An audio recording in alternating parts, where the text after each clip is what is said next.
नमस्कार, आप देख रहे हैं ईस्टर्न स्काई मीडिया समाचार बुलेटिन के साथ मैं जितेंद्र ज्योति।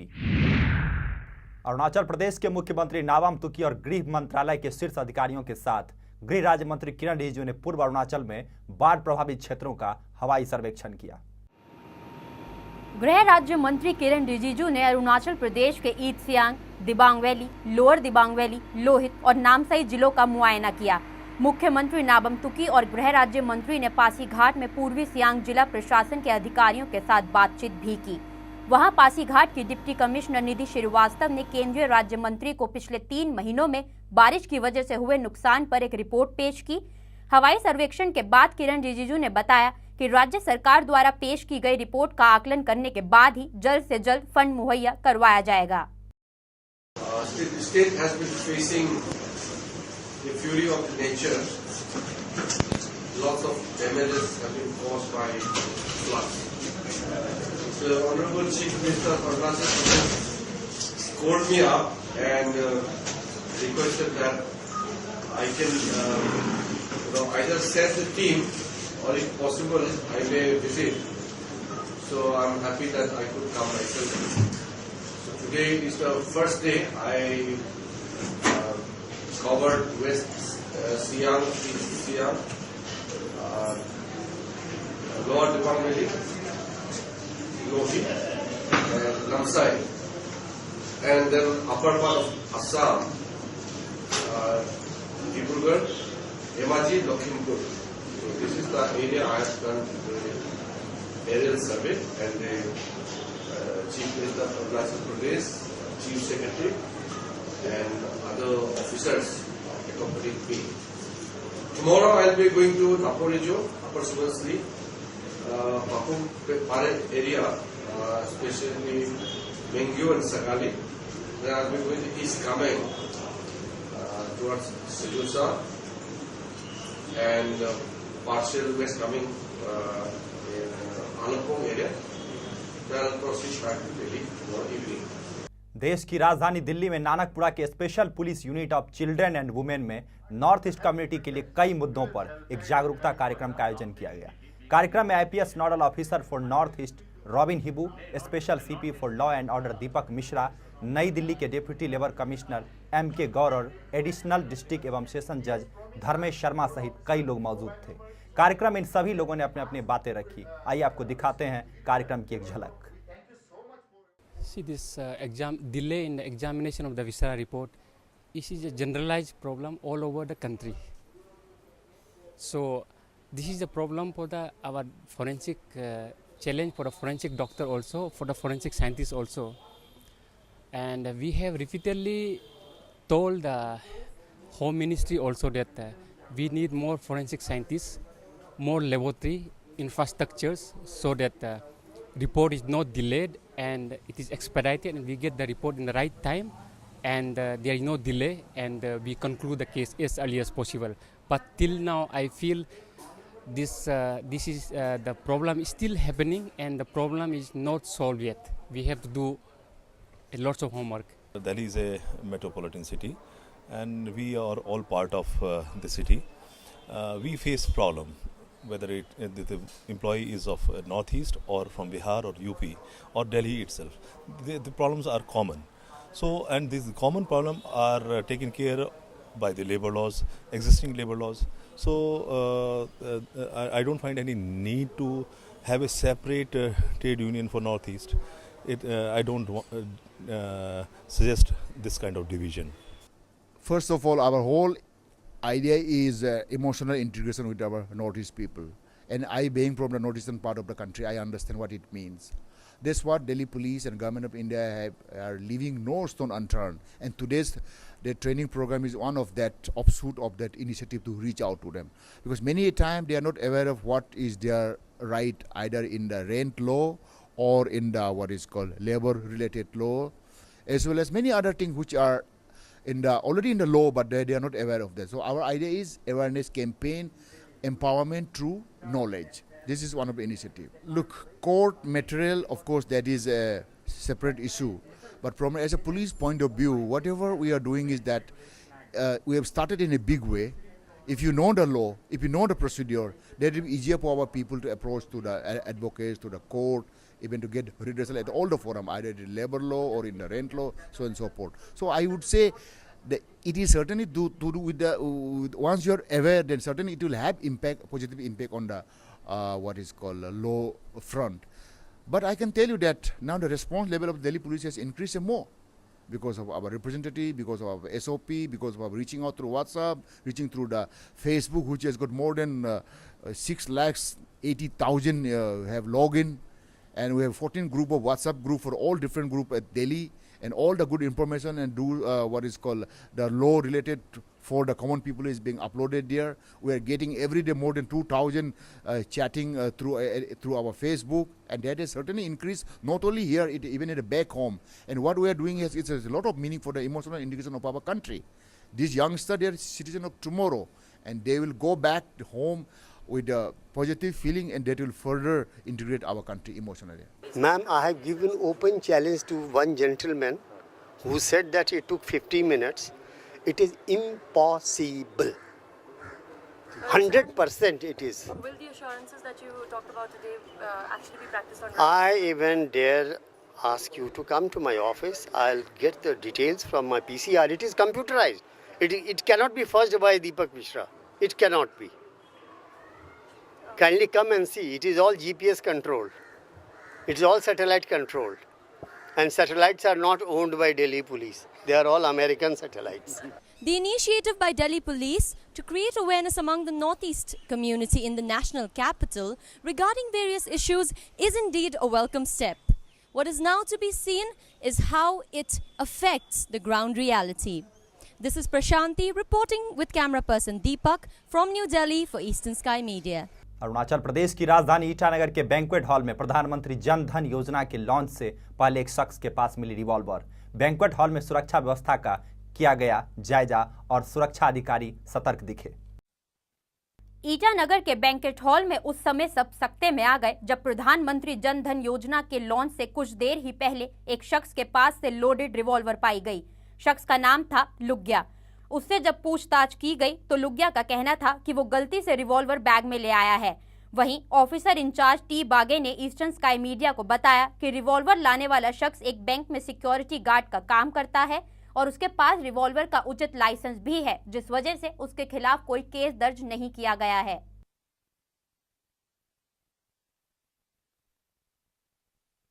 जब पूरा राज्य प्रधानमंत्री जन धन योजना के लॉन्चिंग प्रोग्राम की तैयारी में व्यस्त था, तब एक शख्स के द्वारा रिवॉल्वर की बरामदी बहुत सारे सवाल खड़ा कर देता है। अब एक ऐसा मंच जहां पे वीवीआईपीज जैसे कि union minister of home for state Kiran Rijiju, chief minister Nabam Tuki और बहुत सारे डिग्निटरीज और ब्यूरोक्रेट्स का आना है, वहां पर एक रिवॉल्वर की क्या आवश्यकता होती है, ये सोचने वाली बात है। हालांकि पूछताछ के दौरान उस आदमी ने ये कन्फेस किया कि गलती से ये पिस्टल उसके बैग में छूट गया था। अब यहाँ पे ये सवाल खड़ा होता है कि डिस्ट्रिक्ट एडमिनिस्ट्रेशन जब गन लाइसेंस किसी को देती है तो क्या वो प्रॉपर इन्वेस्टिगेशन करती है उस आदमी के बारे में और जो सही कार्यवाही करते हुए उनको गन लाइसेंस प्रोवाइड करती है या नहीं। मैं कैमरा पर्सन हितेश के साथ कारपुर चिसी reporting for eastern sky media, Arunachal Pradesh. Arunachal Pradesh के मुख्यमंत्री नाबम तुकी ने आधिकारिक तौर पर अरुणाचल प्रदेश में प्रधानमंत्री जन धन योजना का शुभारंभ कर दिया है। समारोह में गृह राज्य मंत्री किरण रिजिजू भी मौजूद थे। समारोह में प्रधानमंत्री जन धन योजना का लॉन्च करते हुए प्रधानमंत्री नरेंद्र मोदी के दृश्य भी दर्शाए गए थे। प्रोग्राम में मुख्यमंत्री नाबम तुकी और गृह राज्य मंत्री किरण रिजिजू सहित chief secretary Ramesh Negi, SBI के deputy managing director Praveen Gupta और कई बड़ी हस्तियां मौजूद थी। प्रधानमंत्री जन धन योजना के तहत सभी के बैंक अकाउंट खोले जाएंगे और सभी का 1 लाख रुपए का बीमा किया जाएगा। समारोह में उन लोगों को पासबुक बांटी गई जिनके एसबीआई में नए बैंक खाते खोले गए हैं। अरुणाचल प्रदेश में इस योजना के तहत अब तक 11,000 बैंक अकाउंट खोले जा चुके हैं।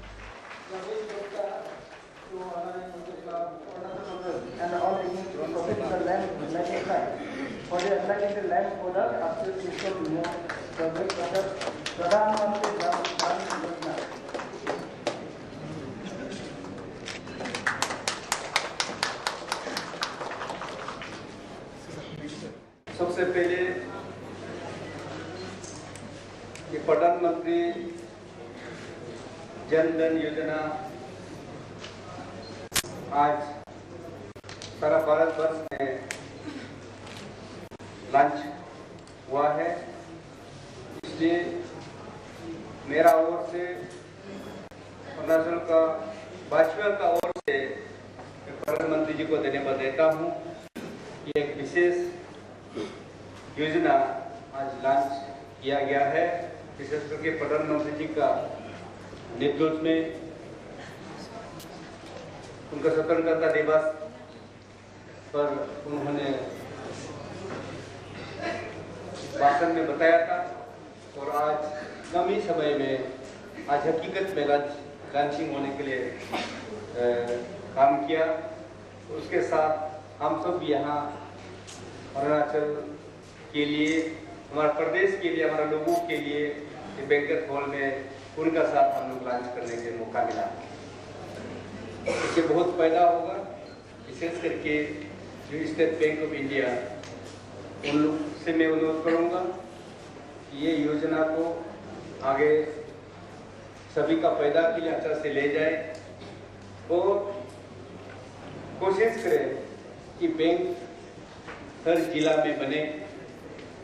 इस शुभ अवसर दिन पर मैं अनुरोध करूँगा कि और अधिक से अधिक बैंकें अनेक जगहों में खुले, ताकि दूर दराज इलाका लोगों को तकलीफ होगा और परेशान होगा ये योजना को वहाँ तक पहुँचाने में। Minister of State for Home Kiren Rijiju officially launched Pradhan Mantri Jan Dhan Yojana at Banquet Hall, Itanagar.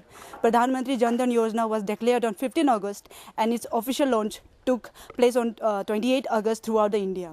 Rijiju requested all the bank officials and other bureaucrats to work in coordination to bring banking or financial revolution in the state. While on the occasion, Chief Minister Nawun Tuki, along with other dignitaries and bureaucrats, were also present. With camera person Hitesh Morang, this is Karpo Joshi reporting for Eastern Sky Media, Arunachal Pradesh. बुधवार को अरुणाचल प्रदेश के नाहरलगन से एक नामी व्यापारी KP चाको का अपहरण हो गया। राज्य के गृह मंत्री तांगा ब्यालिंग ने लोगों से अपील की है कि वो केस को सुलझाने में पुलिस की सहायता करें। 50 साल के व्यापारी केपी चाको का नाहरलगन में उनके किराए के घर से बुधवार रात 8:30 बजे अपहरण हो गया। केपी चाको नाहरलगन में अकेले रहते थे, जबकि उनका परिवार केरला में रहता है। सूचना मिलते ही नाहरलगन पुलिस मौके पर पहुंची तो वहां उन्होंने केपी चाको के घर के बाहर खून के धब्बे देखे, जिससे यह अंदाजा लगाया जा रहा है कि चाको को शायद घसीटते हुए उनके घर से ले जाया गया होगा। Supervision of IGP ID Shukla की निगरानी में capital superintendent of police Seju P Kuruvilla ने केपी चाको की तलाश शुरू कर दी है। पुलिस ने किडनैपिंग में इस्तेमाल की गई गाड़ियों को जब्त कर लिया है, लेकिन पुलिस का कहना है कि जब तक फिरौती के लिए कोई फोन नहीं आता तब तक कुछ नहीं कहा जा सकता। चाको के ब्रदर इन लॉ ने ईस्टर्न स्काई मीडिया को कुछ बातें बताई। वहीं राज्य के गृह मंत्री तांगा ब्यालिंग ने कहा कि चाको को ढूंढने में पुलिस अपनी पुरजोर कोशिश कर रही है। ये 7:30 ऐसे कुछ में उनका एक तो मैनेजर था, वो जो खाना खाने के लिए नीचे गया, उनका गाड़ी जो खुला है तब उनको कोई आदमी पकड़ा है बोला है। वो मालिक सोच के उसको पकड़ा था, तो उसके बाद रात को उसको छोड़ दिया, अर्ली मॉर्निंग उसको छोड़ दिया। वो अभी इधर में आ गया तो वो बताया हम मालिक नहीं है। तब ये लोग फिर दोबारा आके नियर अबाउट 8:30 ऐसे कुछ टाइम में उनको लेके गया बोलता है।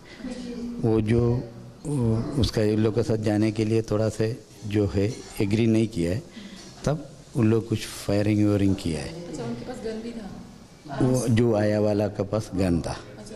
तो उन्होंने फायरिंग भी किया। इन लोग का जो सीसीटीवी क्या उसी से शायद इधर कहीं में गोली लगा है। कल रात का 8:30 बजे को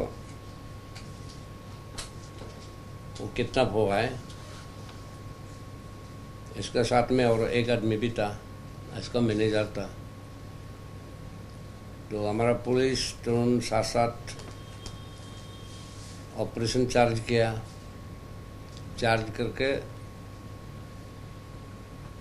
चाको को नहीं मिला है, इसको लेकर भाग गया और मैनेजर को मिल गया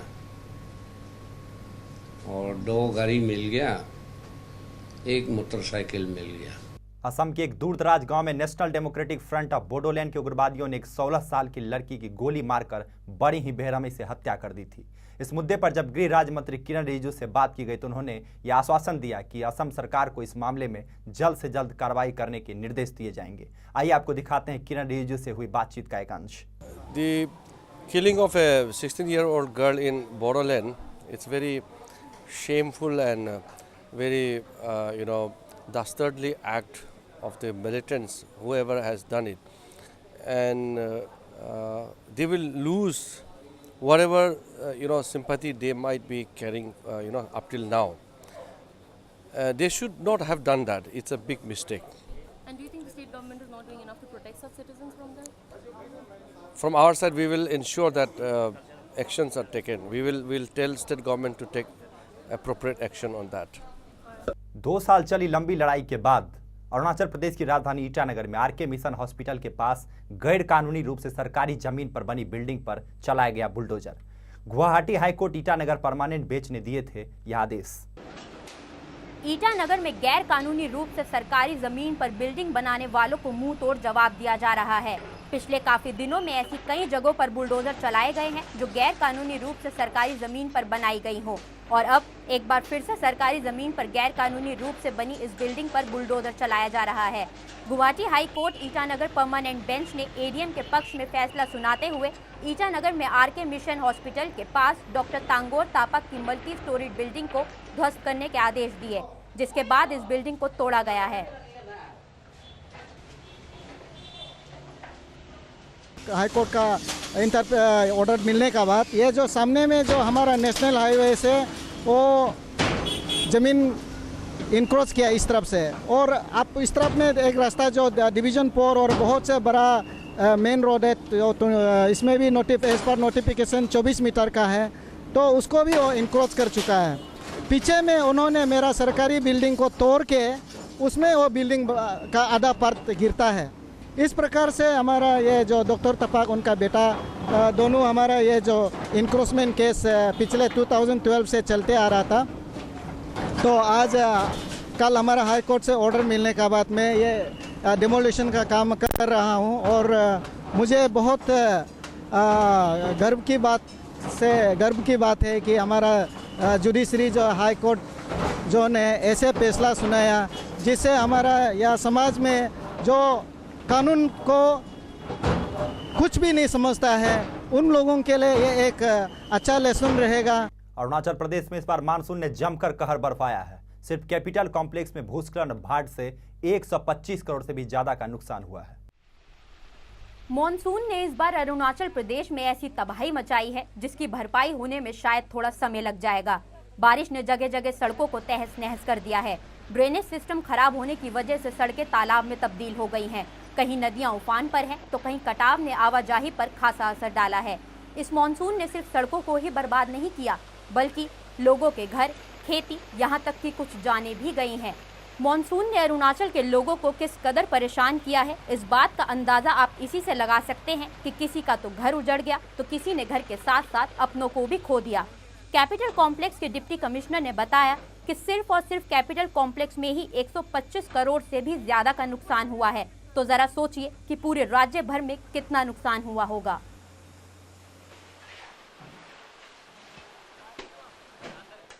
अरुणाचल प्रदेश की राजधानी ईटानगर के डेरा नाटू गवर्नमेंट कॉलेज में नए सेशन की शुरुआत के साथ ही फ्रेशर्स का किया गया स्वागत। फ्रेशर्स के स्वागत के लिए आयोजित की गई फ्रेशर्स पार्टी। कॉलेज के नए सेशन की शुरुआत के साथ ही मौज मस्ती भी शुरू हो जाती है। जहां एक तरफ पुराने छात्र सीनियर हो जाते हैं, वहीं नए छात्र एक नए माहौल में कदम रखते हैं और सीनियर्स जूनियर्स के मेल जोल को बढ़ाने के लिए फ्रेशर्स पार्टी का आयोजन किया जाता है। नए छात्रों की रैगिंग पर तो सुप्रीम कोर्ट ने प्रतिबंध लगा दिया है, लेकिन इसके अलावा भी इन छात्रों के पास मौज मस्ती के लिए बहुत सी चीजें हैं। ईटानगर के सिद्धार्थ हॉल में डेरा नाचू गवर्नमेंट कॉलेज की तरफ से फ्रेशर्स पार्टी का आयोजन किया गया। पार्टी में सभी ने बहुत मस्ती की और कॉलेज के अपने पहले दिन को काफी यादगार भी बनाया। आज के अंक में फिलहाल इतना ही। नमस्कार।